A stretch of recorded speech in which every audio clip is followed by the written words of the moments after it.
ವೀಕ್ಷಕರೇ, dear doctor ವಿಶೇಷ ಕಾರ್ಯಕ್ರಮಕ್ಕೆ ಸ್ವಾಗತ. ನಾನು ವಿನುತಾ ಪರಮೇಶ್. ವೀಕ್ಷಕರೇ, ಪ್ರತಿಯೊಬ್ಬರು ಒಂದಲ್ಲ ಒಂದು ಆರೋಗ್ಯ ಸಮಸ್ಯೆಯಿಂದ ಬಳಲ್ತಾ ಇರ್ತಾರೆ. ಅಂತಹ ಆರೋಗ್ಯ ಸಮಸ್ಯೆಯಲ್ಲಿ ನೀ ಪ್ರಾಬ್ಲಮ್ ಅಂದ್ರೆ ಮಂಡಿ ನೋವು ಕೂಡ ಒಂದು. ಮುಂಚೆ ಎಲ್ಲ ಅದಕ್ಕೆ ಆದಂತಹ ಒಂದು ಏಜ್ ಇರ್ತಾ ಇತ್ತು, 60ರಿಂದ 70 ಇಂತಹ ಒಂದು ವಯಸ್ಸಾದ ಮೇಲೆ ಬರ್ತಾ ಇದ್ದಂತಹ ಸಮಸ್ಯೆ ಈಗ ಅರ್ಲಿಯರ್ ಅಂದ್ರೆ 30ರಿಂದ 40 ವರ್ಷದ ವಯಸ್ಸಿನವರಲ್ಲೇ ಕಾಣಿಸ್ಕೊಳ್ತಾ ಇದೆ. ಹಾಗಾದ್ರೆ ಈ ಸಮಸ್ಯೆ ಯಾಕಾಗಿ ಬರ್ತಾ ಇದೆ, ಒಂದು ವೇಳೆ ಬಂದ್ರೆ ಯಾವೆಲ್ಲ ಟ್ರೀಟ್ಮೆಂಟ್ ಅನ್ನ ತೆಗೆದುಕೊಳ್ಬೇಕಾಗತ್ತೆ ಅನ್ನೋದ್ರ ಬಗ್ಗೆ ಇವತ್ತಿನ ಡಿಯರ್ ಡಾಕ್ಟರ್ ಕಾರ್ಯಕ್ರಮದಲ್ಲಿ ನಾವು ತಿಳಿಸ್ಕೊಡ್ತಾ ಹೋಗ್ತೇವೆ. ಮೊದಲಿಗೆ ಕಾರ್ಯಕ್ರಮಕ್ಕೆ Vasavi hospitals Bengaluru doctor Vivek Kumar N Savasani, consultant orthopaedic surgeon ನಮ್ಮ ಜೊತೆ ಇದ್ದಾರೆ. ಡಾಕ್ಟರ್, ಕಾರ್ಯಕ್ರಮಕ್ಕೆ ಸ್ವಾಗತ. ನಮಸ್ತೆ ಡಾಕ್ಟರ್, ನಾನು ಈಗಷ್ಟೇ ಹೇಳಿದೆ, ಮುಂಚೆ ಎಲ್ಲ ಮಂಡಿ ನೋವು ಇದೆಲ್ಲ ಸಮಸ್ಯೆಗಳು ಕಾಣಿಸ್ತಾ ಇದ್ದಿದ್ದು 60, 70 ಈ ಏಜಿನ ಗ್ರೂಪಲ್ಲಿ. ಆದರೆ ಈಗ 30ರಿಂದ 40 ವರ್ಷದವರಲ್ಲಿ ಈ ಸಮಸ್ಯೆ ಕಾಣಿಸ್ತಾ ಇದೆ. ಯಾಕಾಗಿ ಈ ಪ್ರಾಬ್ಲಮ್ ಹೆಚ್ಚಾಗ್ತಾ ಇದೆ? ನೀವು ಹೇಳಿದ ನಿಜ ಮೇಡಮ್. ಮುಂಚೆ ನಾವು ಚಿಕ್ಕವರಿದ್ದಾಗ ಊರಿಗೆಲ್ಲ ಹೋದಾಗ ನಾವು ನೋಡ್ತಾ ಇದ್ವಿ, ನಮ್ಮ ಅಜ್ಜಿ ತಾತಂದಿರು ಅವ್ರಿಗೆ ಸ್ವಲ್ಪ ತೊಂದರೆ ಆಗೋದು, ಅವ್ರು ನಡೆಯೋಕ್ಕೆ ಸ್ವಲ್ಪ ಸ್ಲೋ ಆಗಿ ನಡೆಯೋದು. ಬಟ್ ನಮ್ಮ ಅಂಕಲ್ ಆಂಟಿ ಅವ್ರ ತೋಟದಲ್ಲಿ ಕೆಲಸ ಮಾಡುವಾಗ ಭಾರಿ ಆ್ಯಕ್ಟಿವ್ ಆಗಿರ್ತಾಯಿದ್ರು. ಬಟ್ ನಾವು ಆ್ಯಸ್ ಎ ಕನ್ಸಲ್ಟೆಂಟ್ ನಾನು ಹಾಸ್ಪಿಟ್ಲಲ್ಲಿ ಕೂತಾಗ ನನಗೆ ಕಾಣಿಸ್ತಾರೆ, people come at the age of 30, 40 ಬೇಗನೆ ಬರ್ತಾರೆ. ಸೊ ಇದ್ರ ಹಿಂದೆ ಮೇಯ್ನ್ ಆಗಿರೋದು ನಮ್ಮ ಮಂಡಿಯ ಸ್ಟ್ರಕ್ಚರ್ ಪ್ಲಸ್ ಅದಕ್ಕೆ ಬೇಕಾಗಿರೋ ನ್ಯೂಟ್ರಿಷನ್, ಅದಕ್ಕೆ ಬೇಕಾಗಿರೋವಂಥ ಎಕ್ಸರ್ಸೈಸ್ ಅದು ಸಿಗದೇ ಇರೋದ್ರಿಂದ ಈ ಪ್ರಾಬ್ಲಮ್ಸ್ ಆಗ್ತಾ ಇದೆ. So as I was telling, comparing it ನಮ್ಮ ತೋಟದಲ್ಲಿ ಕೆಲಸ ಮಾಡೋರಿಗೆ ಪ್ಲಸ್ ಆಫೀಸ್ ಅವ್ರಿಗೆ ಅವಾಗ ಬಿಸಿಲು ಸಿಗ್ತಾಯಿತ್ತು, ವೈಟಮಿನ್ ಡಿ ಸಿಗ್ತಾಯಿತ್ತು. ಈಗ ಆ ವೈಟಮಿನ್ ಡಿ ಇಲ್ಲ, ಯಾಕಂದರೆ ಫುಲ್ ಡೇ ಆಫೀಸಲ್ಲಿ it's glass close compartment. So vitamin D is very essential, ಅದು ಸಿಗ್ತಾ ಇಲ್ಲ. ನೆಕ್ಸ್ಟ್ ಊಟದಲ್ಲಿ ನಾವು ಎಷ್ಟೇ ಫ್ರೆಶ್ ತರಕಾರಿ ತೊಗೊಂಡ್ರೂ ಆ ತೋಟದಲ್ಲಿ ಬೆಳೆಯೋ ತರಕಾರಿ ಡೈರೆಕ್ಟ್ ತಿನ್ನೋದು, ಆರ್ಗ್ಯಾನಿಕ್ ಅಂತ ಏನು ಹೇಳ್ತೀವಿ ಅದು ಸಿಗ್ತಾ ಇಲ್ಲ. ಸೊ ಅದರಿಂದ ಎಷ್ಟೋ ಮೈಕ್ರೋ ನ್ಯೂಟ್ರಿಯೆಂಟ್ಸ್ ಲಾಸ್ ಆಗ್ತಾ ಇದೆ. ನಾಟ್ ಜಸ್ಟ್ ಮೈಕ್ರೋನ್ಯೂಟ್ರಿಯನ್, ಮ್ಯಾಕ್ರೋನ್ಯೂಟ್ರಿಯನ್ಸ್, ಕ್ಯಾಲ್ಶಿಯಂ ಕಮ್ಮಿ ಆಗ್ತಿದೆ. ನಾವು ಯಾವುದೇ ತರಕಾರಿ ತೊಗೊಂಡ್ರು, ಯಾವುದೇ ಹಣ್ಣು ತೊಗೊಂಡ್ರು ಅದನ್ನು ನೀಟಾಗಿ ತೊಳೆದು ಅದನ್ನು ಸಿಪ್ಪೆ ತೆಗೆದು ತಿಂತೀವಿ. ಸೊ ಅದು ತೆಗೆದಾಗ ಎಷ್ಟೇ ಮೇಜರ್ ಆಗಿರೋ ನ್ಯೂಟ್ರಿಯೆಂಟ್ಸ್ನ ಲಾಸ್ ಮಾಡ್ಕೋತೀವಿ. ಬಟ್ ಹಾಗಂತ ಐ ಕೆನಾಟ್ ಅಡ್ವೈಸ್ ನೀವು ತೊಳೆದೇ ಇಲ್ಲ ಸಿಪ್ಪೆ ತೆಗೆದೇ ತಿನ್ನಿ ಅಂತ, ಬಿಕಾಸ್ ವಿ ನೋ ಎಷ್ಟು ಫರ್ಟಿಲೈಸರ್ ಸ್ಪ್ರೇ ಆಗುತ್ತೆ, ಎಷ್ಟು ಹಾರ್ಮ್ಫುಲ್ ಕೆಮಿಕಲ್ಸ್ ಇರುತ್ತೆ, ಅದರ ಮೇಲೆ ಪ್ರಿಸರ್ವೇಟಿವ್ಸ್ ಇರುತ್ತೆ. So it's definitely worth while that what we are doing now is necessary. But ಹಾಗೆ ಅಂತ ಹೇಳ್ಬಿಟ್ಟು we are losing on lot of nutrition.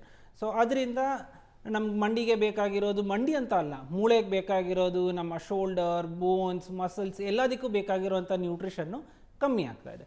So ಇದರಿಂದ ಬೋನ್ಸ್ ಆರ್ ಗೆಟಿಂಗ್ ವೀಕರ್. ನಮಗೆ ಮುಂಚೆ ಅಷ್ಟು ಎನರ್ಜಿ ಇಲ್ಲ ಜನರಿಗೆ, ಮುಂಚೆ ಅಷ್ಟು ಓಡಾಡೋ ಕೆಪಾಸಿಟಿ ಇಲ್ಲ. ಮುಂಚೆ ಸ್ಟೆಪ್ಸ್ ಹತ್ತೋದಕ್ಕೆ ಜನ 2-3 ಮಾಡಿ ಹತ್ತೋದು was not a major issue. ಇವತ್ತು 1 ಮಾಡಿ ಹತ್ತಿದ್ರು ಜನರಿಗೆ ಸುಸ್ತಾಗುತ್ತೆ. And all those is because ಅವ್ರ ನ್ಯೂಟ್ರಿಷನ್ ಕಮ್ಮಿ ಆಗ್ತಿದೆ. ಸೊ ಇಲ್ಲಿ ಫಿಸಿಕಲ್ ಆಕ್ಟಿವಿಟೀಸ್ ಇಲ್ಲ ಅಂತ ಹೇಳಿ ಫಿಟ್ನೆಸ್ ಫ್ರೀಕ್ ಆಗಿರುವಂಥವ್ರು ಜಿಮ್ಗೆ ಹೋಗೋದು ಈ ಥರ ಎಲ್ಲ ಮಾಡ್ತಾರೆ. ಸೊ ಹೀಗೆ ಅತಿಯಾಗಿ ನಾವು ಪ್ರೆಷರ್ ಹಾಕ್ತಾ ಇರೋದ್ರಿಂದ ನೀ ಪ್ರಾಬ್ಲಮ್ ಬರ್ಬೋದಾ? ಡೆಫಿನೆಟ್ಲಿ ಬರ್ಬೋದು madam. There is always an optimum balance. ಜಾಸ್ತಿ ಮಾಡಿದ್ರೂ ತೊಂದರೆ ಆಗುತ್ತೆ, ಕಮ್ಮಿ ಮಾಡಿದ್ರೂ ತೊಂದರೆ ಆಗುತ್ತೆ. ಸೊ ಅದಕ್ಕೆ ನಾವೇನು ಹೇಳ್ತೀವಿ ಅಂತಂದರೆ, there are a certain set of exercises. ನೀವು ಈಗ ಒಂದ್ಸಲ ಹಾಸ್ಪಿಟಲ್ ಇಲ್ಲ ಫಿಸಿಯೋಥೆರಪಿಗೆ ಸೆಂಟರಿಗೆ ವಿಸಿಟ್ ಮಾಡಿದ್ರೆ ಅವ್ರು ನಿಮ್ಗೆ ಪೂರ್ತಿ ಪರೀಕ್ಷೆ ಮಾಡ್ತಾರೆ. ನಿಮ್ಮ ಕ್ವಾಡ್ರಿಸೆಪ್ಸ್ ಅಂತ ಮಸಲ್ ಆಗಿರಲಿ, ನಿಮ್ಮ ಕೋರ್ ಸ್ಟ್ರೆಂತ್ ಆಗಿರಲಿ, ನಿಮ್ಮ ಅಪ್ಪರ್ ಬಾಡಿ ಸ್ಟ್ರೆಂತ್ ಆಗಿರಲಿ, ನಿಮ್ಮ ಕಾಫ್ ಸ್ಟ್ರೆಂತ್ ಆಗಿರಲಿ. ಸೊ ಇದನ್ನೆಲ್ಲ ಪರೀಕ್ಷೆ ಮಾಡ್ತಾರೆ. They spend about 20 to 30 minutes ಇದೆಲ್ಲ ಪರೀಕ್ಷೆ ಮಾಡಿಬಿಟ್ಟು ಯಾವುದರಲ್ಲಿ ಸ್ಟ್ರೆಂತ್ ಕಮ್ಮಿ ಇದೆ ಅದನ್ನು ಫೋಕಸ್ ಮಾಡಿ ನಿಮಗೆ ಜಾಸ್ತಿ ಎಕ್ಸಸೈಸಸ್ ಹೇಳ್ತಾರೆ. ನಾವು ಆ್ಯಸ್ ಎ ಫಿಟ್ನೆಸ್ ಫ್ರೀಕ್ ನೀವು ಎಲ್ಲನೂ ಎಕ್ಸಸೈಸ್ ಮಾಡ್ತಾನೆ ಇರ್ತೀರ. Even though your core is good, you still work on your core. But calf exercise ಕಮ್ಮಿ ಮಾಡ್ತೀರ ಅಂದರೆ definitely your calf is going to get weaker and weaker. ಯಾವ ಎಕ್ಸಸೈಸು ಕಮ್ಮಿ ಮಾಡಬೇಕು, ಯಾವ ಮಸಲ್ ಮೇಲೆ ಜಾಸ್ತಿ ಟೈಮ್ ಸ್ಪೆಂಡ್ ಮಾಡಬೇಕಂತ ಗೊತ್ತಾಗತ್ತೆ ಅಂತಂದರೆ that is mainly with the help of a professional. So it's better that you meet a professional at least once in 6 months. ನಿಮಗೆ ಪೂರ್ತಿ ಹೆಡ್ ಟು ಎಕ್ಸಾಮಿನ್ ಮಾಡ್ತಾರೆ, ನಿಮ್ಮ ಮಸಲ್ಸ್ನ ಟೆಸ್ಟ್ ಮಾಡ್ತಾರೆ, ನಿಮ್ಮ ಬೋನ್ ಸ್ಟ್ರೆಂತ್ ಟೆಸ್ಟ್ ಮಾಡ್ತಾರೆ. ಅವ್ರು ಮಾತ್ರ ಅಲ್ಲ, there are various objective ways. ಈಗ ಡೆಕ್ಸಾ ಸ್ಕ್ಯಾನ್ ಅಂತ ಇದೆ, ಬಾಡಿ ಚೆಕಪ್ಗೆ ಅಂತ ಸ್ಕ್ಯಾನ್ಸ್ ಇದೆ. ಅದರಲ್ಲಿ ನಿಮ್ಮ ಬೋನ್ ಸ್ಟ್ರೆಂತ್ ಹೇಗಿದೆ, ನಿಮ್ಗೆ ಆಸ್ಟಿಯೋಪೊರೋಸಿಸ್ ಇದೆಯಾ, ಅದೆಲ್ಲ ಟೆಸ್ಟ್ ಆಗುತ್ತೆ. So what we advise is youngsters below 50 years ಇರೋರಿಗೆ, post 30 years of age, generally every 5 years ಒಂದ್ಸಲ ಡೆಕ್ಸಾ ಮಾಡೋದು better. In case DEXA reports are showing that ಇಲ್ಲ ಬೋನ್ ಸ್ಟ್ರೆಂತ್ ಕಮ್ಮಿ ಇದೆ ಅಂದರೆ ಡೆಕ್ಸಾ ಎವ್ರಿ 3 years ಥರ ರಿಪೀಟ್ ಮಾಡಬೇಕಾಗುತ್ತೆ. But post 50 years DEXA should be done every 3 years minimum. Doctor, usually ಯಾವ ಏಜಿನ ಗ್ರೂಪಿನವರಿಗೆ ಈ ಪ್ರಾಬ್ಲಮ್ ಜಾಸ್ತಿ ಕಾಣಿಸ್ಬೋದು? ಎಲ್ಡರ್ಲಿ ಪೀಪಲ್, ನಮ್ಮದು main people who have this problem. ಯಾಕೆ ಅಂತಂದರೆ ಈಗ ಮಂಡಿ ಈ ಥರ ಇರುತ್ತೆ. This is a demonstration of a ಮಂಡಿ. ಸೊ ಇದು ತೊಡೆ ಮೂಳೆ, ಇದು ಕಾಲು ಮೂಳೆ. ಮಧ್ಯದಲ್ಲಿರೋ ಇದು ಕುಷನ್, ಈ ಬ್ಲೂ ಕಲರ್ದು ಏನು ಕಾಣಿಸ್ತಿದೆಯಲ್ಲ ಇದನ್ನು ಕಾರ್ಟಿಲೇಜ್ ಅಂತ ಹೇಳ್ತೀವಿ. So U C the cartilage is covering completely ತೊಡೆ ಮೂಳೆದು. ಅದೇ ಥರ ಕಾಲು ಮೂಳೆ ಮೇಲೂ ಒಂದು ಕಾರ್ಟಿಲೇಜ್ ಲೈನಿಂಗ್ ಅಂತ ಇರುತ್ತೆ. ಈಗ just regular wear and tear, normal walking, climbing stairs ಮಾಡ್ತಾ ಮಾಡ್ತಾ it is like a gentle chipping of the cartilage. ಈ ಕಾರ್ಟಿಲೇಜ್ ಚಿಪ್ ಆಫ್ ಆಗೋದು ರೀಜನ್ರೇಟ್ ಆಗುತ್ತೆ, but at a very slow pace. Almost like say 10-15 layers peel off ಆದರೆ ಒಂದು layer regenerate ಆಗ್ಬೋದು. So it is like that. So wear and tear ಆಗ್ತಾ ಆಗ್ತಾ after the age of 50-60 wear and tear ಜಾಸ್ತಿ ಆಗಿದ್ಮೇಲೆ ಆ cartilage lining ತುಂಬ almost 90-95% ಅಷ್ಟು loss ಆಗಿರುತ್ತೆ. ಆ ಟೈಮಲ್ಲಿ ಮಂಡಿ ನೋವು ಜಾಸ್ತಿ ಆಗೋದು, ಸ್ಟೆಪ್ಸ್ ಹತ್ತಕ್ಕೆ ತುಂಬ ಕಷ್ಟ ಆಗೋದು, ಆಗದೇ ಇರ್ಬೋದು, ನಡೆಯೋದಕ್ಕೆ ಒಂದು ಅರ್ಧ ಕಿಲೋಮೀಟರ್ ನಡೆದ್ರೂ ಜನರಿಗೆ ತೊಂದರೆ ಆಗೋದು. ಸೊ ಇದೆಲ್ಲ ಆದಾಗ that is when patient needs major treatment. Stairs climb ಮಾಡಿದ್ರೆ ಒಂದು 2-3 ಮಾಡಿ ಕ್ಲೈಮ್ ಮಾಡಿದ್ರೆ ಸ್ವಲ್ಪ ನೋವು ಬರೋದು. ಸೊ ಅಂಥ ಟೈಮಿಗೆ if they visit the doctor, ಆವಾಗಲೇ ನಾವು ಬೇಸಿಕ್ ಎಕ್ಸ್ರೇ ಅಲ್ಲಿ ಎಕ್ಸಾಮಿನ್ ಮಾಡಿ ಇನ್ ಕೇಸ್ ಅದಕ್ಕೇನಾದರೂ ಬೋನಿ ಡ್ಯಾಮೇಜ್ ಇದೆಯಾ ಅಂತ ನೋಡ್ತೀವಿ. ಬೋನಿ ಡ್ಯಾಮೇಜ್ ಯಾವುದೇ ಇದ್ದರೆ MRI ಮಾಡಿಸ್ತೇವೆ. MRIಯಲ್ಲಿ ಕಾರ್ಟಿಲೇಜ್ ಡ್ಯಾಮೇಜ್ ಚೆನ್ನಾಗಿ ಗೊತ್ತಾಗುತ್ತೆ. ಸೊ MRIಯಲ್ಲಿ ಕಾರ್ಟಿಲೇಜ್ ಡ್ಯಾಮೇಜ್ ಇದ್ದರೆ minor cartilage damage will heal by itself. ಅದಕ್ಕಂತ ಮೆಡಿಸಿನ್ಸ್ ಇದೆ, ಅದು ಮೆಡಿಸಿನ್ಸ್ ಕೊಡ್ತೀವಿ ನಾವು. If it comes to be a moderate or major cartilage damage ಅಂತಂದರೆ ಒಂದು ಕೀ ಹೋಲ್ ಸರ್ಜರಿ ಮಾಡ್ತೀವಿ. ಅದರಲ್ಲಿ we can inject medicines into the place where the cartilage is peeled off. ಇದಂಗಂದ್ರೆ ಪೇಂಟ್ ಗೋಡೆಯಿಂದ ಚಿಪ್ ಆಫ್ ಆಗಿದ್ರೆ ಹೊಸ ಪೇಂಟಲ್ಲಿ ಹಾಕೋತಾರ. So there are medicines which we can give a new coating there at the cartilage damage. So ಅದು ಕೊಡ್ತೀವಿ. And if it is very severe, complete cartilage damage ಆಗಿದೆ, there is no hope left, ಹಂಗಂತಂದರೆ knee replacement ಅಂತ ಏನು surgery ಹೇಳ್ತೀವಿ ಅದು ಬೇಕಾಗುತ್ತೆ. So it is various stages. ಈಗ ಯಾವ ಸ್ಟೇಜಲ್ಲಿ ನೀವಿದ್ದೀರಾ ಅಂತ ಐಡೆಂಟಿಫೈ ಮಾಡೋದಕ್ಕೆ ನಮ್ಮ ಹತ್ರ ಟೂಲ್ಸ್ ಇದೆ. ಬಟ್ ಆ ಟೂಲ್ಸ್ಗೆ we will have to either get an x-ray done, get an MRI done. That is when we see you first clinically. ನಿಮಗೆ ನೋಡಿ ನಿಮಗೆ ಮಂಡಿ ಮಡ್ಚೋದಕ್ಕೆ ಎಷ್ಟು ತೊಂದರೆ ಆಗ್ತಿದೆ, ನಿಮ್ಮ ಸ್ಟ್ರೈನಲ್ಲಿ ಎಷ್ಟು ತೊಂದರೆ ಆಗ್ತಿದೆ ಅದು ನೋಡಿ ಅದ್ರ ಮೇಲೆ we plan that. Doctor, usually ನಮ್ಮ ತಾಯಂದ್ರು ಅಥವಾ ಅಜ್ಜಿ ಇವ್ರುಗಳು ಮಂಡಿ ನೋವು ಜಾಸ್ತಿ ಹೇಳ್ತಾರೆ. ಈ ಜೆಂಡರ್ ಏನಾದರೂ ಅಂದರೆ ಪುರುಷರಿಗಿಂತ ಮಹಿಳೆಯರಿಗೆ ಜಾಸ್ತಿ ಪೇನ್ ಬರೋ ಚಾನ್ಸಸ್ ಇರುತ್ತಾ? So it is always noted scientifically that ladies have more tendency for arthritis than gents. ಇದು ಯಾಕೆ ಅಂತಂದರೆ ಇದಕ್ಕೆ ಒಂದು ಮೇನ್ ರೋಲ್ ಬಯಾಲಜಿ. 45 ವರ್ಷ ತನಕ ಪೀರಿಯಡ್ಸ್ ನಡೀತಾ ಇರುತ್ತೆ ನಾರ್ಮಲಿ. ಸೊ ಆ ಮೆನ್ಸ್ಟ್ರುವಲ್ ಸೈಕಲ್ ನಡೆಯುವಾಗ ಹಾರ್ಮೋನ್ಸ್ ಏನು ಜನ್ರೇಟ್ ಆಗುತ್ತಲ್ಲ, they strengthen the whole body including the bones and muscles. So once menopause attain ಆದಮೇಲೆ within the next 3 years there is at least 10% drop in the strength of the bones and muscles. And this is only because ಆ hormones ಹೋಗ್ಬಿಟ್ಟಿದೆ ಅಂತ. Because that motivating force ಏನಿತ್ತು ಬೋನಿಗೆ calcium absorb ಮಾಡಿ strengthen ಆಗೋದಕ್ಕೆ, ಮಸಲ್ಸಿಗೆ protein absorb ಮಾಡಿ more strengthen ಆಗೋದು ಹೋಗ್ಬಿಟ್ಟಿದೆ. ನಾವು ಇಫ್ ನಾರ್ಮಲ್ ಪರ್ಸನ್ ಎಕ್ಸರ್ಸೈಸ್ ಮಾಡಿ ಆ್ಯಂಡ್ ಹಾರ್ಮೋನಲ್ ಥೆರಪಿ ತಗೊಂಡು ಆರ್ ಫಿಸಿಕಲಿ ಸ್ಟ್ರೆಂಥನಿಂಗ್ಸ್ ಎಲ್ಲ ಮಾಡಿಕೊಂಡು ಅದೆಲ್ಲ ಮಾಡ್ಕೋತಾ ಇದ್ರೆ ದೆನ್ ಇನ್ನು there is A high chance that they can maintain that strength which they had at 45. But in case ಅವ್ರು ಅದು ನೋಡ್ಕೊಂಡಿಲ್ಲ ಅಂತಂದರೆ at the age of 45 or 50, whenever it is the post-menopausal age, ladies have a tendency of losing at least 30% of their muscle mass in 10 years. So that's one. Second one is obviously the amount of changes that a lady's body goes through during her lifetime is enormous. A cycle say monthly, that cycles is one. Second thing is the pregnancy. They carry that burden for 9 months. I mean, it's not a burden for them. But we understand as a scientist or as a person outside ಕಿ ಹೌದು 9 ತಿಂಗಳು ಅವ್ರು ಅದನ್ನು carry ಮಾಡ್ತಾರೆ. ಅಷ್ಟೊಂದು stresses ಅವ್ರ body ಮೇಲೆ ಹೋಗುತ್ತೆ, not just hormonal, physical, emotional, everything. So ಅದರಿಂದನೂ ಆಬ್ವಿಯಸ್ಲಿ ಮಸಲ್ಸ್ ಮೇಲೆ, ಬೋನ್ಸ್ ಮೇಲೆ ಎಫೆಕ್ಟ್ ಆಗುತ್ತೆ. And sometimes not 1-2 pregnancies. And on top of that ladies always tend to work more than gents. Gents will say ನಾವು ಇದು ಮಾಡಿದ್ವಿ ಅದು ಮಾಡಿದ್ವಿ, but we understand that ladies ಮನೆ ಕೆಲಸನೂ ಮಾಡ್ತಾರೆ, ಹೊರಗಡೆ ಹೋಗಿ ಕೆಲಸ ಮಾಡ್ತಾರೆ, and they take care of the kids, they take care of every one almost. So obviously they are at more stress compared to gents. So ಹಾಗಿರೋದ್ರಿಂದ, and I am talking about majority of ladies should not be taken in any wrong sense, but that is have it is that majority of ladies do have more wear and tear compared to men. Okay doctor, ನಿಮ್ಮ ಹತ್ರ ಮತ್ತಷ್ಟು ಡೀಟೇಲ್ಸನ್ನು ನಾನು ಕೇಳ್ತಾ ಹೋಗ್ತೇನೆ, ಆದರೆ ಈಗ ಒಂದು ಬ್ರೇಕ್ನ ಸಮಯ. ವೀಕ್ಷಕರೇ, ಡಿಯರ್ ಡಾಕ್ಟರ್ ಮುಂದುವರಿಯುತ್ತೆ ಪುಟ್ಟ ಬ್ರೇಕ್ನ ಬಳಿಕ.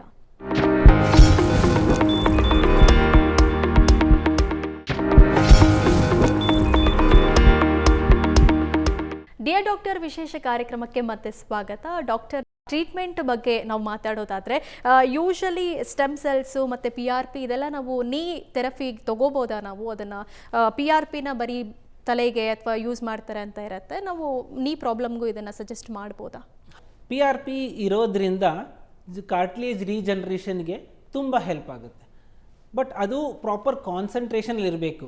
ಈಗ ಕೆಲವೊಂದು Indian companies, especially local companies, ನೀವು 10 ml ಬ್ಲಡ್ ಕೊಡಿ, ಅದರಿಂದ ನಾವು ನಿಮಗೆ 4 ml PRP ಕೊಡ್ತೀವಿ ಅಂತ ಹೇಳ್ತಾರೆ. ಸೊ ಈ PRP ಏನು ಅಂತ ಫಸ್ಟ್ ತಿಳ್ಕೊಳ್ಳೋಣ. PRP ಏನಂತಂದರೆ ನಮ್ಮ ಬ್ಲಡ್ಡಲ್ಲಿ ಇರೋ ನಮ್ಮ ಗ್ರೋತ್ ಪೊಟೆನ್ಷಿಯಲ್ ಜಾಸ್ತಿ ಮಾಡೋವಂಥ cells which are basically platelet rich plasma.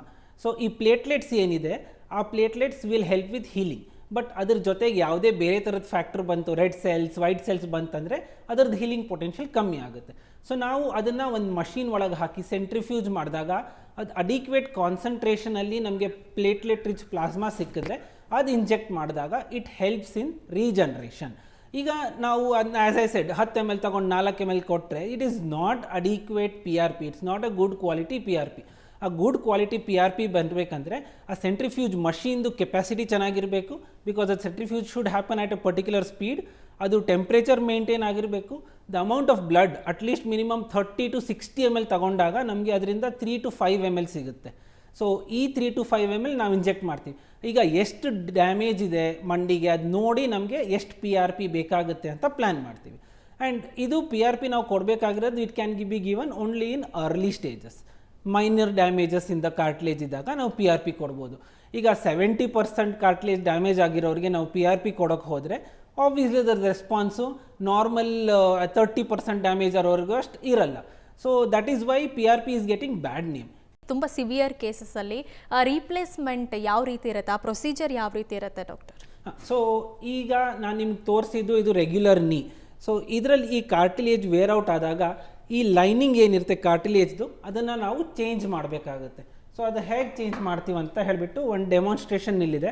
So ಇಲ್ಲಿ ನೋಡ್ತಿದ್ದಿರೋದು ಇದು metal. So this is how ಇದು ಥೈ ಬೋನ್ ಸೈಡ್, ಫೀಮರ್ ಸೈಡ್ದು ಕುಷನ್ ಇರುತ್ತೆ, ಇದು ಲೆಗ್ ಬೋನ್ ಸೈಡ್ದು ಕುಷನ್ ಇರುತ್ತೆ, ಆ್ಯಂಡ್ ಈ ಮಧ್ಯದಲ್ಲಿ ಆರ್ಟಿಫಿಷಿಯಲ್ ಕುಷನ್ ಬರುತ್ತೆ. ಸೊ ದಿಸ್ ಕಂಪ್ಲೀಟ್ಸ್ ಯುವರ್ ನೀ ರಿಪ್ಲೇಸ್ಮೆಂಟ್ ಪ್ರೋಸೆಸ್. ಈಗ ಇದನ್ನು ಫಸ್ಟ್ ನಾವು ಏನು ಮಾಡ್ತೀವಿ ಅಂತಂದರೆ ಸ್ಕಿನ್ ಓಪನ್ ಮಾಡಿ ಜಾಯಿಂಟ್ನ ಎಕ್ಸ್ಪೋಸ್ ಮಾಡ್ತೀವಿ. ಜಾಯಿಂಟ್ ಎಕ್ಸ್ಪೋಸ್ ಮಾಡಿದ ಮೇಲೆ ಈ ತೊಡೆ ಮೂಳೆ ಎಂಡ್ಸ್ ಏನಿದೆ ಅದು ಎಂಡ್ಸ್ನ ಪರ್ಫೆಕ್ಟಾಗಿ 9 mm ಕಟ್ ಮಾಡ್ತೀವಿ. ಸೊ ಅದು 9 mm ಅಷ್ಟು ಕಟ್ ಆದಮೇಲೆ ಈ 9 mm ಮೆಟಲ್ ಅಲ್ಲಿಗೆ ಕೂರುತ್ತೆ. ಸೇಮ್ ಅದೇ ಥರ ಈ ಕಾಲು ಮೂಳೆದು ಎಕ್ಸಾಕ್ಟ್ 9 mm ಕಟ್ ಆಗುತ್ತೆ. ಅಲ್ಲಿ ಎಕ್ಸಾಕ್ಟ್ ಈ 9 mm ಥಿಕ್ನೆಸ್ ಇರೋದು ಮೆಟಲ್ ಕೂರುತ್ತೆ. ಅದರ ಮಧ್ಯದಲ್ಲಿರೋ ಈ ಆರ್ಟಿಫಿಷಿಯಲ್ ಕುಷನ್ ಏನಿದೆ ಅದು ಸೆಟ್ ಆಗಿಬಿಟ್ಟು this gives you the perfect knee replacement setup. So this is how the knee moves. ಈಗ ನೀವು ನೋಡಿ ಮಂಡಿ ಮಡ್ಚಿದಾಗ ಎಲ್ಲ ಮಾಡಿದಾಗ ಈ ಮೆಟಲ್ಲು ಈ ಕುಷನ್ ಮೇಲೆ ಉಜ್ತಾ ಇದೆ, ಯಾವುದೇ ಮೂಳೆ ಮೇಲೆ ಉಜ್ತಾ ಇಲ್ಲ. So this is what is artificial knee are known as total knee replacement. ಇದ್ರ ಮೇಲೆ ಒಂದು ಮಂಡಿ ಚಿಪ್ಪು ಇರುತ್ತೆ, ಆ ಮಂಡಿ ಚಿಪ್ ನಾವು ಶೇವ್ ಮಾಡಿ ಅದ್ರ ಮೇಲೆ ಹೊಸದೊಂದು ಲೈನಿಂಗ್ ಕೂರಿಸ್ತೀವಿ. ಡಾಕ್ಟರ್, ಈಗ ರಿಪ್ಲೇಸ್ಮೆಂಟ್ ಅಂದಿದ ತಕ್ಷಣ ಯೂಶಲಿ ಪೇಷಂಟ್ಸಿಗೆ ಭಯ ಆಗುತ್ತೆ. ಆ ಪೇಷಂಟ್ದು ಲೈಫ್ ಸ್ಟೈಲ್ ಯಾವ ರೀತಿ ಇರಬೇಕಾಗತ್ತೆ, ಮತ್ತು ಹೆದರೋ ಅಂಥ ಪೇಷಂಟ್ಗಳಿಗೆ ಏನು ಹೇಳ್ತೀರಾ? ಸೊ ನೋಡಿ, ಈ ಅಟ್ಲೀಸ್ಟ್ ನೀವು ಕಾರ್ಟಿಲೇಜ್ ಡ್ಯಾಮೇಜ್ ಆಗೋ ಟೈಮಲ್ಲಿ ಬಂದರೆ ದಿಸ್ ನೀ replacement is very easy, very safe and gives very good results. ಯಾಕಂತಂದರೆ ಜಾಸ್ತಿ ಮೂಳೆ ಡ್ಯಾಮೇಜ್ ಆಗಿರಲ್ಲ, ನಮ್ಮ ಆಪ್ರೇಷನ್ ಟೈಮಲ್ಲೂ ನಿಮಗೆ ಜಾಸ್ತಿ ಮಾಂಸದ್ದು ತೊಂದರೆ ಆಗಲ್ಲ, ಆ್ಯಂಡ್ ಅರ್ಲಿ ರಿಕವರಿ ಆಗಿಬಿಟ್ಟು ನೀವು ನೆಕ್ಸ್ಟ್ ಡೇ, ಇವತ್ತು ಆಪ್ರೇಷನ್ ಮಾಡಿದ್ವಿ ಅಂದರೆ ನೆಕ್ಸ್ಟ್ ಡೇಯಿಂದನೇ ನೀವು ನಿಮ್ಮ ಸ್ವಂತ ಕೆಲಸಗಳನ್ನೆಲ್ಲ ಮಾಡ್ಕೋಬೋದು. ನೀವು ಬಾತ್ರೂಮ್ ಹೋಗ್ಬೇಕಾಗಿರಲಿ, ಮನೆ ಒಳಗೆ ಓಡಾಡೋದಾಗಿರಲಿ, ವಾಕರ್ ಸಪೋರ್ಟ್ ತಗೊಂಡು ಇನಿಷಿಯಲಿ 1 month ಆರ್ 3 weeks ತನಕ ನಿಮಗೆ ವಾಕರ್ ಸಪೋರ್ಟ್ ಬೇಕಾಗ್ಬೋದು. ಬಟ್ ನೀವು ಇಂಡಿಪೆಂಡೆಂಟಾಗಿ ಒಂದು ಕಡೆಯಿಂದ ಇನ್ನೊಂದು ಕಡೆ ಹೋಗ್ಬೋದು. ನಿಮಗೆ ನಾವೇ ಡಿಸ್ಚಾರ್ಜ್ ಆಗೋದಕ್ಕಿಂತ ಮುಂಚೆ ನಿಮಗೆ ಎಕ್ಸರ್ಸೈಸಸ್ ಹೇಳ್ಕೊಡ್ತೀವಿ. ಆ ಎಕ್ಸರ್ಸೈಸಸ್ ಏನು ಹೇಳ್ತೀವೋ ಅದನ್ನು ನೀವು ರೆಗ್ಯುಲರಾಗಿ ಫಾಲೋ ಅಪ್ ಮಾಡಿದ್ರೆ ನಿಮ್ಮ ಮಾಂಸದ ಸ್ಟ್ರೆಂತ್ ಎಲ್ಲ ರಿಕವರಿ ಆಗಿ ನೀವು ವಿತಿನ್ 2 months ನೀವು ಆಪ್ರೇಷನ್ನೇ ಆಗಿದೆ ಅಂತ ಮರ್ತೋಗ್ಬಿಟ್ಟು ನಾರ್ಮಲಾಗಿ ನೀವು ಆಲ್ಮೋಸ್ಟ್ 10 years ಹಿಂದೆ ಹೇಗೆ ನಡೀತಾ ಇದ್ರಿ ವಿದೌಟ್ ಎನಿ ಪ್ರಾಬ್ಲಮ್ಸ್ ಹೇಗೆ ಓಡಾಡ್ತಿದ್ರಿ ಆ ಲೆವೆಲಿಗೆ ಬರೋ ಗ್ಯಾರಂಟಿ ನಾವು ಕೊಡ್ಬೋದು. ಬಟ್ ಈಗ ಏನಾಗುತ್ತಂದರೆ ನೀವು ಭಯ ಪಡ್ಕೊಂಡು ಡಿಲೇ ಮಾಡಿಕೊಂಡು ಆಪ್ರೇಷನ್ನ ಮೂಳೆ ಕಾರ್ಟಿಲೇಜ್ ಮಾತ್ರ ಅಲ್ಲ, ಆಮೇಲೆ ಮೂಳೆನೂ ಸೌದೋಗಿ ಮೂಳೆದು ಡ್ಯಾಮೇಜ್ ಆದಾಗ ಮಾಂಸ ವೀಕ್ನೆಸ್ ಆಗಿ ನೀವು ಆಲ್ಮೋಸ್ಟ್ 1 ವರ್ಷ ಜಾಸ್ತಿ ಓಡಾಡಿಲ್ಲ, ಮನೆ ಒಳಗೆ ಓಡಾಡಿದ್ರಿ, ಇಲ್ಲ ವೆರಿ ಶಾರ್ಟ್ ಡಿಸ್ಟೆನ್ಸ್ ಬರೀ 100 ಮೀಟ್ರ್ ಅರ್ಧ ಕಿಲೋಮೀಟ್ರ್ ಅಷ್ಟೇ ಓಡಾಡ್ತಿದ್ರಿ ಅಂತ ಆಗಿದಾಗ ಅವಾಗ ಏನಾಗುತ್ತೆ ಅಂದರೆ ಮಾಂಸದ ಸ್ಟ್ರೆಂತು ಕಮ್ಮಿ ಆಗಿರುತ್ತೆ. ಅದರದ್ದು ರಿಕವರಿಗೆ ಟೈಮ್ ಜಾಸ್ತಿ ಆಗುತ್ತೆ. ಸೊ ಅವಾಗ ಏನಾಗುತ್ತೆ ಅಂದರೆ ಮೇಜರ್ ಆಪ್ರೇಷನ್ ಆಗುತ್ತೆ. ಆವಾಗ ಈ ಮೆಟಲ್ ಸಾಕಾಗಲ್ಲ, ಎಕ್ಸ್ಟ್ರಾ ಮೆಟಲ್ ಸಪೋರ್ಟ್ ಸ್ಟೆಮ್ ಅಂತ ಹೇಳ್ತೀವಿ, ಅದು ಬೇಕಾಗುತ್ತೆ. ಸೊ ಅವಾಗ major operation recovery time becomes longer. ನೀವು ಎಕ್ಸ್ಪರ್ಟ್ಸ್ ಹತ್ರ ಹೋದರೆ, ಈಗ ನಾನು ಪರ್ ಡೇ 1 ಕೇಸ್ 2 ಕೇಸ್ ಮಾಡ್ತಾ ಇರ್ತೀನಿ. ಸೊ ಅಷ್ಟು ಕಾನ್ಫಿಡೆನ್ಸ್ ನಾನಂತೂ ನನ್ನ ಪೇಷಂಟ್ಸಿಂದ ನಿಮಗೆ ವಿಡಿಯೋಸ್ ತೋರಿಸ್ಬೋದು, ಅವ್ರ ಟೆಸ್ಟಿಮೋನಿಯಲ್ಸ್ ತೋರಿಸ್ಬೋದು, ವೇರ್ ಅವರು ಖುಷಿಯಾಗಿ ನಡೀತಾ ಇದ್ದಾರೆ. ಎಷ್ಟೊಂದು ಪೇಷಂಟ್ಸ್ ರಿಲೇಟಿವ್ಸ್ ಆಗಿರಲಿ, ಅವ್ರ ಮಕ್ಕಳಾಗಿರಲಿ, ಅವ್ರನ್ನ ಗೊತ್ತಾಗ್ದೇನೆ ಅವ್ರು ಜಸ್ಟ್ ನಡೀತಾ ಇರುವಾಗ ನಮ್ಗೆ ವಿಡಿಯೋ ಕಳಿಸಿದ್ದಾರೆ. ಅವ್ರು ಮಾರ್ಕೆಟ್ ಹಂಗೆ ಶಾಪಿಂಗ್ ಹೋಗ್ತಾ ಇದ್ದಾರೆ, ಸರ್ ಥ್ಯಾಂಕ್ಸ್ ಟು ಯು, ಇವ್ರು ಲಾಸ್ಟ್ 2 ವರ್ಷದಿಂದ ಈ ಥರ ಹೋಗಿರಲಿಲ್ಲ, ಈಗ ನೋಡಿ ಫುಲ್ ಮಾರ್ಕೆಟ್ ಓಡಾಡಿಕೊಂಡು ನಮ್ಮ ಜೊತೆ ಶಾಪಿಂಗಿಗೆ ಬಂದಿದ್ದಾರೆ.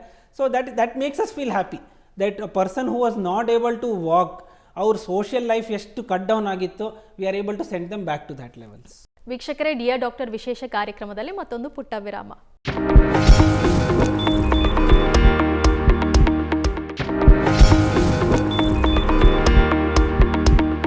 ವಿರಾಮದ ಬಳಿಕ ಡಿಯರ್ ಡಾಕ್ಟರ್ ವಿಶೇಷ ಕಾರ್ಯಕ್ರಮಕ್ಕೆ ಮತ್ತೆ ಸ್ವಾಗತ. ಡಾಕ್ಟರ್, ನಾವು ಈ ರೀಪ್ಲೇಸ್ಮೆಂಟ್ ಬಗ್ಗೆ ನಾವು ಮಾತಾಡ್ತಾ ಇದ್ವಿ. ಯೂಶಲಿ ಈ ರೀಪ್ಲೇಸ್ಮೆಂಟ್ ಅಂದರೆ ಬೇರೆ ಸರ್ಜರೀಸ್ ಆದಾಗ ಈ ಸ್ಕ್ರೂ ಅಂತ ಇರುತ್ತಲ್ವ, ಅದನ್ನು ಆಫ್ಟರ್ 6 months 1 year ಆದಮೇಲೆ ತೆಗಿಬೇಕು, ಈ ಥರದ್ದೆಲ್ಲ ಡೌಟ್ಸ್ ಇರುತ್ತೆ. ಸೊ ಈ ನೀ ರೀಪ್ಲೇಸ್ಮೆಂಟಲ್ಲಿ ಆ ಥರದ್ದು ಏನಾದರೂ ಪ್ರೊಸೀಜರ್ ಇರುತ್ತಾ? ಇಲ್ಲ, ಒಂದ್ಸಲ ನೀ ರಿಪ್ಲೇಸ್ಮೆಂಟ್ ಆದರೆ ಇದರದ್ದು life they company people who have studied this. So this is in the market since almost 50-60 years. So ಅವ್ರು ಏನು ಮಾಡಿದ್ದಾರೆ ಅಂದರೆ ಎಲ್ಲ ಪೇಷಂಟ್ಸ್ಗೂ ಫಾಲೋ ಅಪ್ ಮಾಡ್ತಾ ಹೋಗ್ತಾರೆ. ದಟ್ ಯಾವುದೇ ಪೇಷಂಟಿಗೆ ಈ ನೀ ರಿಪ್ಲೇಸ್ಮೆಂಟ್ ಆಗಿದ್ಮೇಲೆ ತಿರ್ಗಾ ಆಪ್ರೇಷನ್ ಅವಶ್ಯಕತೆ ಬಂತಾ, ಯಾಕೆ ಬಂತು, ಅದೆಲ್ಲ ಚೆಕ್ ಮಾಡ್ತಾ ಇರ್ತಾರೆ. Whether there was any failure on the part of the material, basically ಅವ್ರು ಅದು ನೋಡೋದಕ್ಕೆ. ಸೊ ಅವ್ರು ಏನು ಹೇಳ್ತಾರೆ ಅಂದರೆ almost 80 to 85% of knee replacements are successful even at 25 years post surgery, and post 15 years they have 95% success rate. So ನಿಮ್ಗೆ 15 years ತನಕ ಅಂತೂ 95% ಯಾವುದೇ ಥರದ ಕಷ್ಟ ಆಗೋ ಚಾನ್ಸ್ ಇಲ್ಲ. And 25 yearsಗೆ you have a 80 to 85% chance that it will still be working. So you have a minor 15-20% chance that ನಿಮಗೆ ತಿರ್ಗಾ ಸರ್ಜರಿ ಬೇಕಾಗ್ಬೋದು.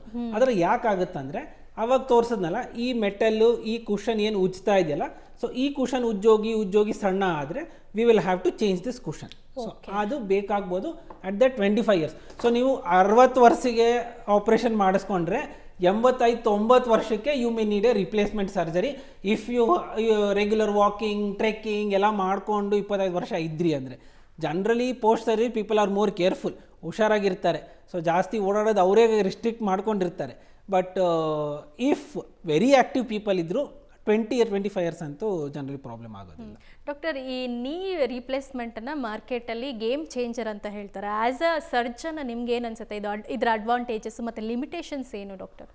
ಸೊ ಈಗ ಹೊಸದಾಗಿ ರೊಬೋಟಿಕ್ ನೀ ರಿಪ್ಲೇಸ್ಮೆಂಟ್ ಏನು ಬಂದಿದೆಯಲ್ಲ, ಅದರಲ್ಲಿ ನಾನು ನಿಮ್ಗೆ ಹೇಳಿದ್ನಲ್ಲ, ಇದು ಎಕ್ಸಾಕ್ಟ್ ನಾವು 9 mm ಕಟ್ ಮಾಡಬೇಕಾಗುತ್ತೆ. ಈಗ ನಮ್ಮ ಹತ್ರ ಸ್ಪೆಷಲೈಸ್ಡ್ ಇನ್ಸ್ಟ್ರೂಮೆಂಟ್ಸ್ ಇರುತ್ತೆ, ಆ ಎಕ್ಸಾಕ್ಟ್ 9 mm ನಮಗೆ ಮೆಷರ್ ಮಾಡಿ ಕಟ್ ಮಾಡಿಕೊಡೋಕ್ಕೆ. ಬಟ್ ಆದ್ರೂ ಆ 9 mm it can become 9.5 to 10 mm during the cuts. So ಅದು 0.5 to 1 mm ಹೆಚ್ಚು ಕಮ್ಮಿ ಆಗ್ಬೋದು. ನಾವು ಈಗ ರೋಬೋಟಿಕ್ ಬರೋದ್ರಿಂದ ಆ ಎಕ್ಸಾಕ್ಟ್ 9 mm ಕಟ್ ನಮಗೆ ಕೊಡುತ್ತೆ. So the precision what a surgeon has compared to a robotic is obviously better with a robotic. So that is one major advantage. ಈಗ ಪ್ರಿಸಿಷನ್ ಚೆನ್ನಾಗಿರೋದ್ರಿಂದ patient recovery is better. Patient pain ಕಮ್ಮಿ ಆಗುತ್ತೆ, patient ಹೆಚ್ಚಿಗೆ ನಡೆಯೋದು ಅದೆಲ್ಲ recovery time ಏನಿದೆ ಅದು ಬೇಗ ರಿಕವರಿ ಆಗುತ್ತೆ. ಆ್ಯಂಡ್ ಲಿಮಿಟೇಷನ್ಸ್ ಕೇಳಿದ್ರಿ. So one is the major is the cost factor. Obviously robotic costs are added to the surgery. And ಇನ್ನು insurance people are not accepting as a robotic as a this thing. So many insurance companies do not pay the robotic part. So that the patient themselves has to pay. ಅದು ಕೆಲವೊಂದು problems ಇದೆ. Second one limitation according to us is that whole buying. So I mean major hospitals will buy a robot. The robot itself, the cost of buying a robot itself is huge. So major hospitals can buy it. For example, Vasvi Hospital has a robot. Any big hospital, but a smaller hospital who has lesser number of cases, ಅವ್ರಿಗೆ ಇದು ಸಿಗೋದು by ಮಾಡೋದು ಕಷ್ಟ ಆಗುತ್ತೆ. I think that is the only. Doctor, ಇತ್ತೀಚಿನ ದಿನಗಳಲ್ಲಿ ಇಂಡಿಯಾದಲ್ಲಿ obesity ಅನ್ನೋದು ತುಂಬ ಜಾಸ್ತಿ ಆಗಿದೆ. ಸೊ ಯೂಶಲಿ ಯಾರಾದರೂ ಮಂಡಿ ನೋಯ್ತಾ ಇದೆ ಅಂತ ಹೇಳಿದರೆ ಅವರ ವೆಯ್ಟ್ ಕೂಡ ಜಾಸ್ತಿ ಇರುತ್ತೆ. ಸೊ ಇದು ಒನ್ ಆಫ್ ದ ರೀಸನ್ ಅಥವಾ ಮೇನ್ ರೀಸನ್? ಹೊಟ್ಟೆಗೆ ನ್ಯೂಟ್ರಿಷನ್ ಸಿಕ್ಕಿಲ್ಲ ಅಂತಂದರೆ it will not give signals that your stomach is full.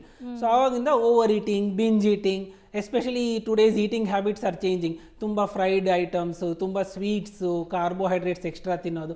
So ಅದರಿಂದ lot of weight put on ಆಗೋದು ಇಸ್ ವೆರಿ ಕಾಮನ್. ನಾವು ವೆರಿ ಫ್ರೀಕ್ವೆಂಟ್ಲಿ ಅದನ್ನು ನೋಡ್ತೀವಿ.